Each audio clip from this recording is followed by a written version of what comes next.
Hello दोस्तों, मेरा नाम श्रीकांत और आप देख रहे हैं इन्वेस्टो साइकिल। आज हम बात करेंगे फाइनेंस बिल के बारे में। फाइनेंस बिल 2023 का जो है पास हो गया है लोकसभा में। आज हम उसी के हाइलाइट्स के बारे में बात करेंगे और उससे आपकी दैनिक जीवन पे क्या फर्क पड़ने वाला है, आपके इन्वेस्टमेंट पे क्या फर्क पड़ने वाला है, उसको आज समझने की कोशिश करेंगे। तो सबसे जो पहला पॉइंट है वो म्यूचुअल फंड से ही है। जो म्यूचुअल फंड का पैसा पहले 35% तक डोमेस्टिक इक्विटी में लगा होता था, उस पर कोई टैक्स नहीं होता था, लेकिन अब जो 35% तक भी डोमेस्टिक इक्विटी में लगा है उस पर भी टैक्स लगेगा। इसका मतलब आपकी जेब पर डायरेक्ट इसका फर्क पड़ेगा, क्योंकि आपका जो इन्वेस्टमेंट म्यूचुअल फंड में है और डोमेस्टिक इक्विटी में है उस पर अब टैक्स लगेगा और वो भी शॉर्ट टर्म गेन के रूप में माना जाएगा।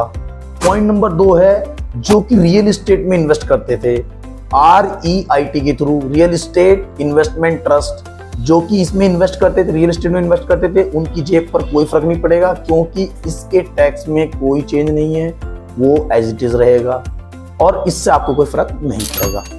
पॉइंट नंबर 3 लेते हैं अपना, जो लोग तकनीक बेच करके अपना रॉयल्टी लेते हैं। फॉर एग्जांपल आपने कोई ऐप बना दिया, कोई ऐसी इंजन बना दिया जिसको और लोग यूज कर रहे हैं और उसके यूज करने के अवेज में आपको रॉयल्टी दे रहे हैं, तो उसमें जो टैक्स लगता था अब वो टैक्स 10% से बढ़ करके 20% हो गया है। इससे आपको डायरेक्टली फर्क पड़ेगा। जैसे कि आपने किसी से कोई टेक्नोलॉजी खरीदी या कोई आपने उसका पेटेंट लिया और जैसे आपने उस पैसे लिया, पहले आप 10% का टैक्स देते थे तो अब आप 20% का दो, क्योंकि वो डायरेक्टली आपसे ही तो लेगा, वो खुद थोड़ा ही देगा।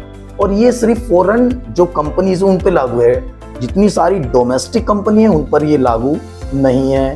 पॉइंट नंबर 3 पे आ जाते हैं। पॉइंट नंबर 3 जो है वो आता है, पॉइंट नंबर 4 पे आ जाते हैं। पॉइंट नंबर 4 है कि जो RBI पहले क्रेडिट कार्ड पेमेंट होते थे फॉरेन टूर्स में, उन पर जो टैक्स का उसको LRS के अंदर नहीं लिया जाता था, अब उसको LRS के अंदर लिया जाएगा। ये भी आपको डायरेक्टली अफेक्ट करेगा। तो ये कुछ 4-5 पॉइंट्स थे जो मैं आपको बताना चाह रहा था। ये आपके फाइनेंस बिल जो 2023 का अप्रूव हुआ है उसके अंदर ये इंक्लूड है। तो मैं उम्मीद करता हूँ आपको ये अच्छी तरीके से समझ में आ गए होंगे। Thank you for watching this video.